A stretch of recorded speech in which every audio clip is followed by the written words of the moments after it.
mga kaibigan, ang gagawin naman po natin ngayon ay ang cellphone na Realme C21Y. Ang sira po nito is yung kanyang switch. Papalitan po natin. Ang owner po nito ay si Mr. Alvaro. So, ang gagawin natin, dahil nakabuhay ito, i-off muna po natin yung kanyang phone. Kailangan po naka-proper switch off para po hindi makokorrupt yung kanyang program. At kapag hindi na po kayang i-switch off, bali dun sa mismong board natin i-off.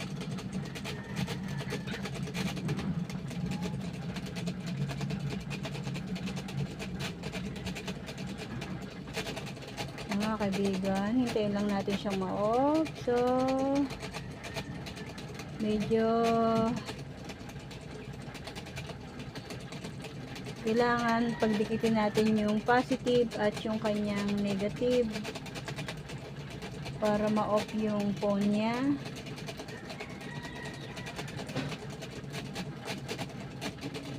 Ayan mga kaibigan, lumabas na po yung icon, so i-off na natin. Ayan, naka-off na siya. So kailangan po ay kakalasin na natin po yung kanyang back cover.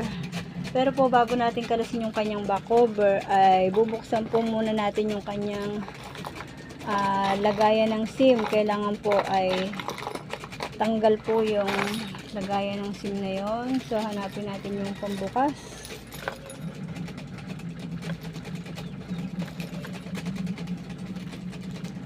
Ayan.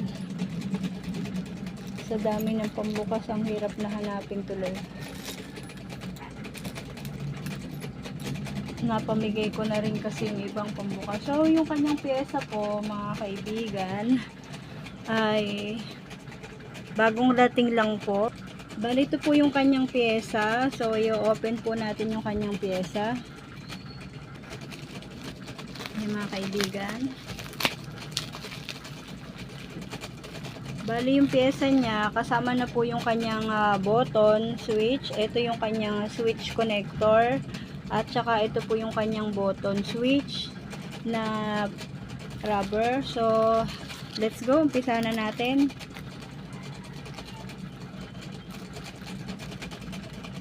Kakalasin muna natin po yung kanyang SIM. Bali yan mga kaibigan. SIM tray na lang po. Wala yung kanyang SIM. So, para hindi ito mawala, dito natin ipapatong pagsasama-samahin natin sa kanyang back cover. And then in-X na po natin yung kanyang body. Makalas po yung kanyang cover. So ayan mga kaibigan, nakalas na po natin yung back cover. Ang kanyang back cover po is hindi po nakatornilyo, kaya ibig sabihin dito mo mismo po kakalasin din sa pinakang cover niya talaga. And then medyo lilinisin lang natin ng kaunti dito sa gilid gamit ang ating cotton buds at ang ating brush.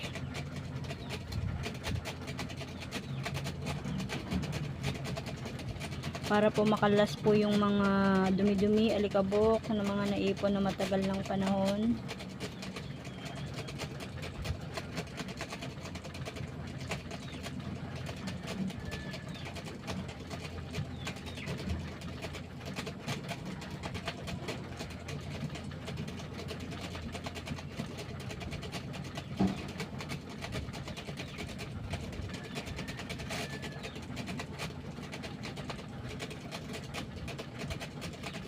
At sunod po ay kalasin na po natin yung kanyang mga tornilyo. So yung tornilyo po kailangan po ilalagay natin sa magnet para hindi po mawala. Sama-sama siya sa magnet. At may paalala lang pala po ako kasi sa tornilyo po kasi merong kadalasan po may mga tornilyong magkakaiba po, merong maiksi at merong mahaba. So dapat alam po ninyo kung saan nakalagay yung parte na merong maiksi at merong mahabang tornilyo.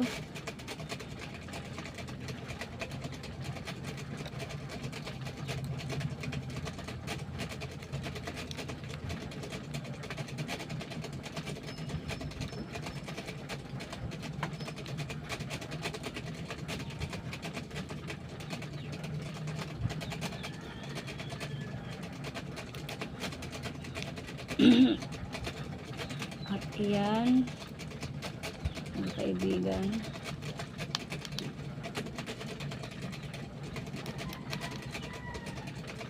Pagkatapos po natin ito, makalas po lahat ng tornilyo, pwede na po nating bubuksan yung kanyang pinakang takip naman dun sa kanyang master board, sa kanyang main board. So yung mga kaibigan, nakalas na po natin yung pinakang takip dito po sa kanyang main board. At yung kanyang mga tornilyo, ito na po lahat. So kailangan nating itabi ito doon, magkakasama po sa kanyang mga pyesa para hindi po mawawala. At kakalasin na nga po natin yung kanyang switch. Ito po yung kanyang switch. Bago natin kalasin po, tanggalin muna po natin yung fingerprint po niya para po hindi po siya mapunit. At yung mga battery connector at LCD connector.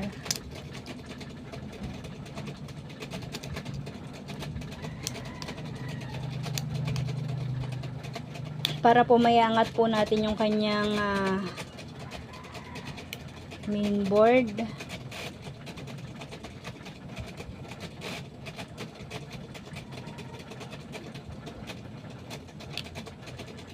Medyo ingat po tayo dahil ito po ay mga nakapix po kasi siya.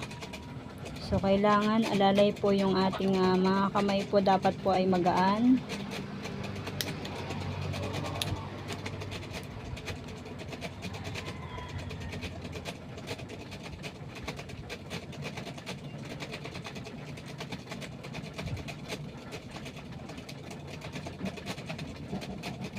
At yung kanyang switch po is nasa ilalim po nitong board, kaya kailangan iangat natin yung kanyang board.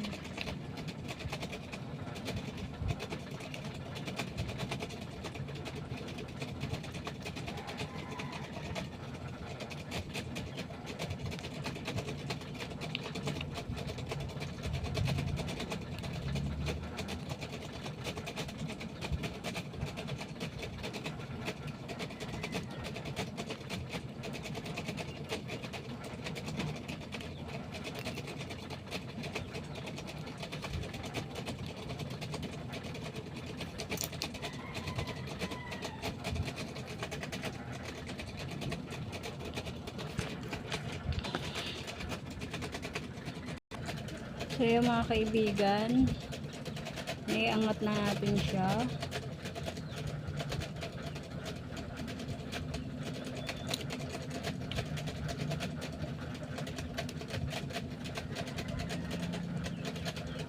At ito po yung kanyang switch. Iangat din po ulit natin yan, yung switch na yan. Gamit yung ating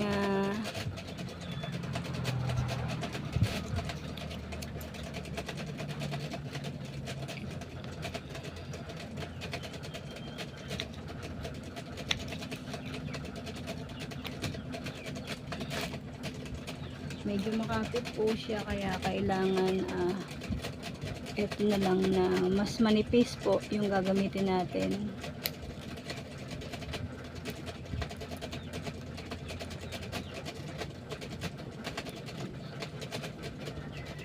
Medyo ingat lang tayo dahil baka tayo ay masugatan.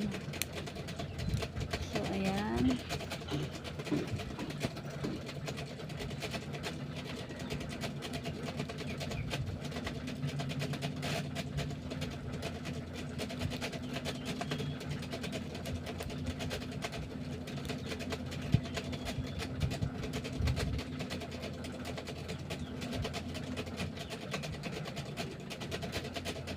Bali, ito po siya. At hanggang dito po kailangan nating kalasin.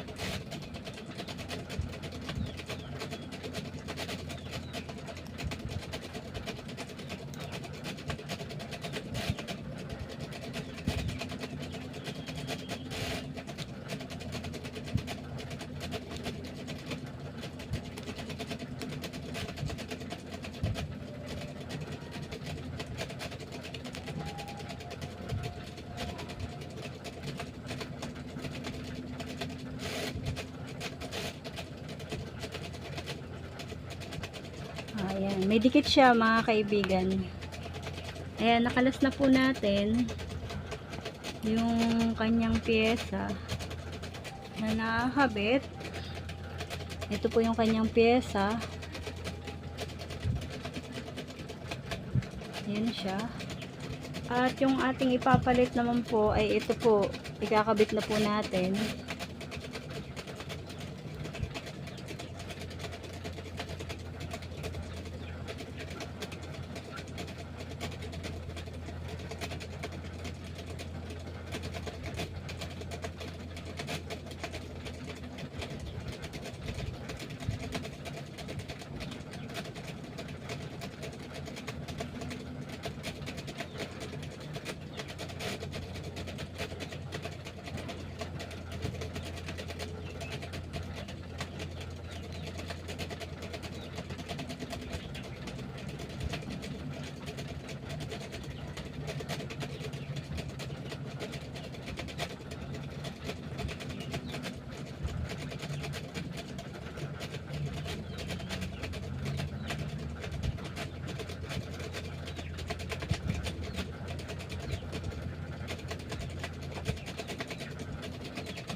Ito po ay para sa Oppo Realme C21Y.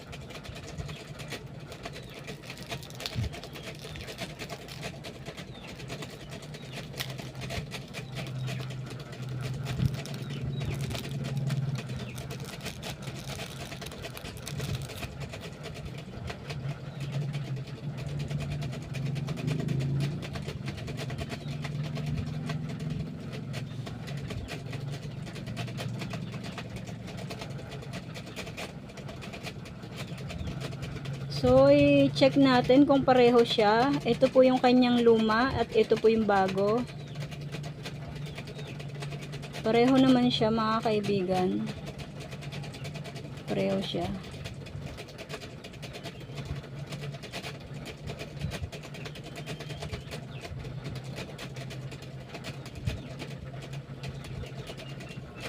So, ikabit na natin. Tanggalin natin yung kanyang sticker sa likod.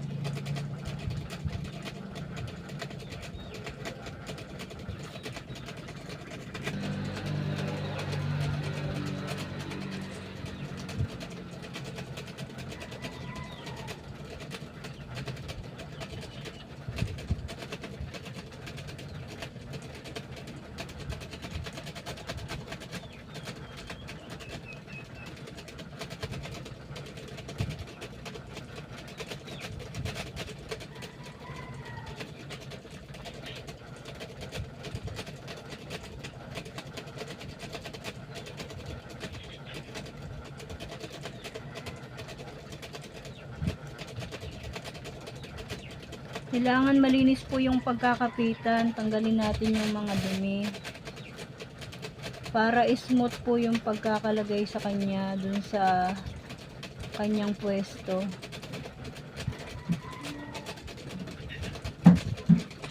Meron po siyang mga guide.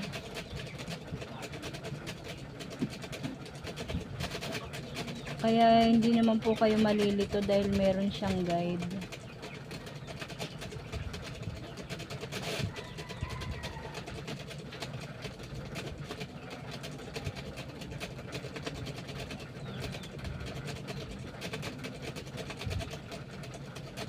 Ayan, nakaswak na po siya. Pasok na dun sa kanyang mga guide. So, medyo didiinan lang natin. Ipipress natin para po makapit po siya. And then,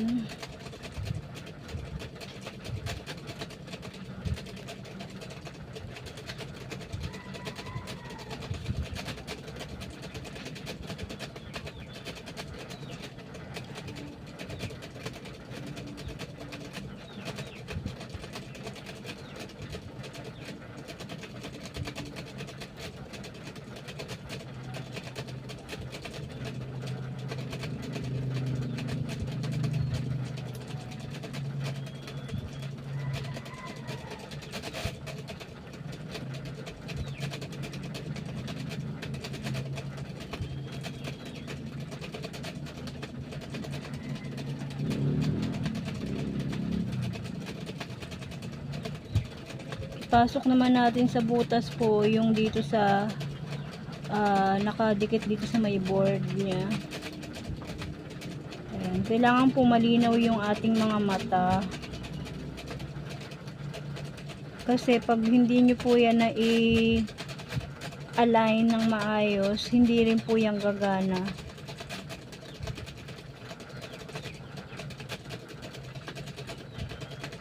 So magkakaroon po ngayon ng back job pag hindi siya gumana.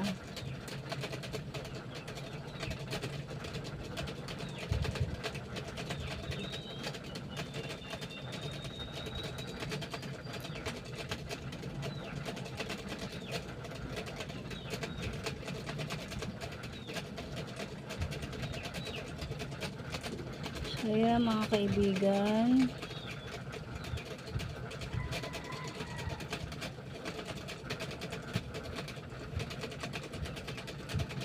well alignment na po siya.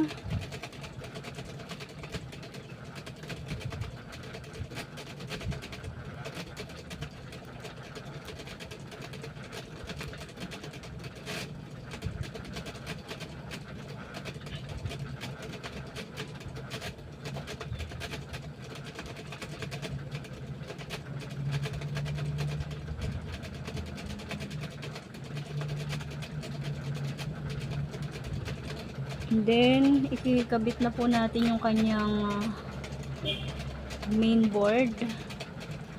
Kailangan po ang hawak natin dito lang sa gilid para hindi po siya magkakaroon ng tinatawag na EMS.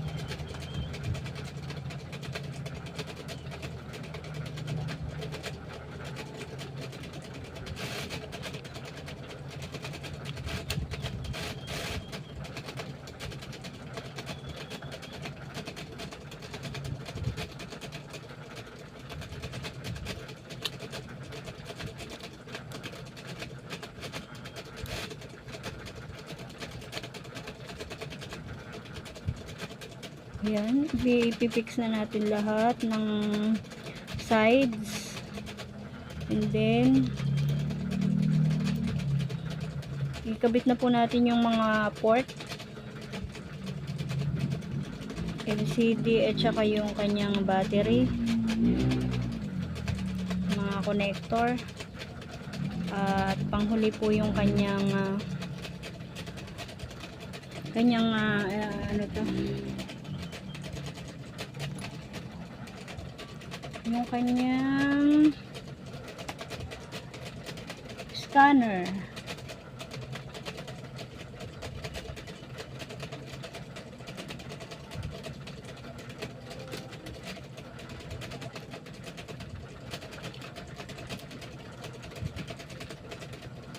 Mga kaibigan, ilagay po na po natin yung cover.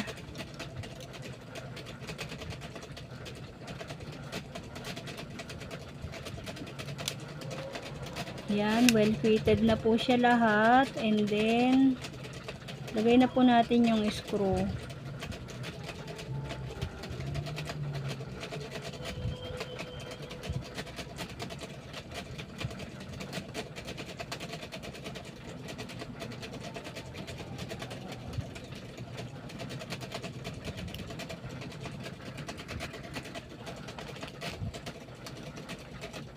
Yan, pagkatapos po natin mailagay po lahat ng screw,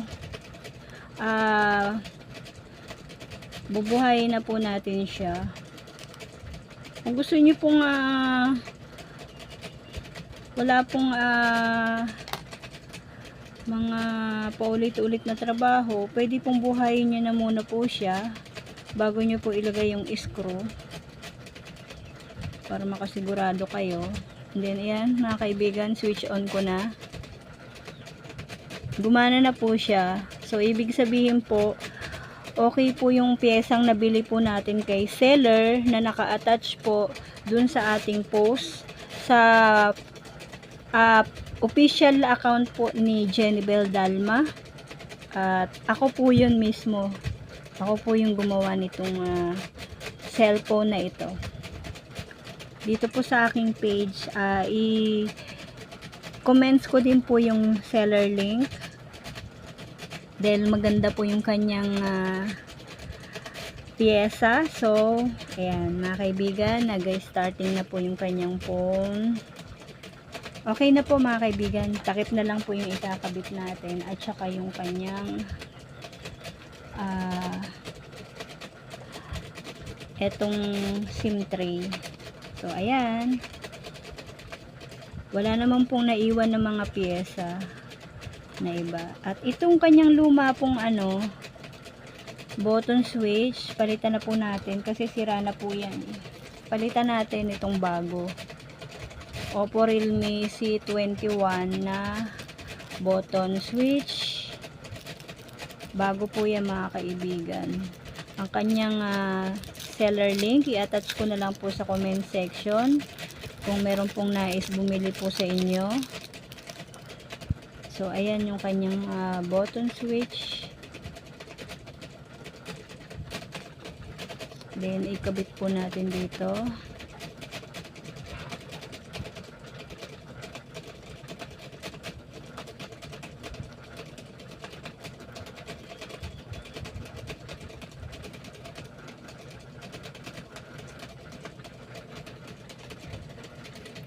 At isabit natin yung goma para mas maganda, mas matibay. Kalasin natin yung mga lumang goma na nakakabit.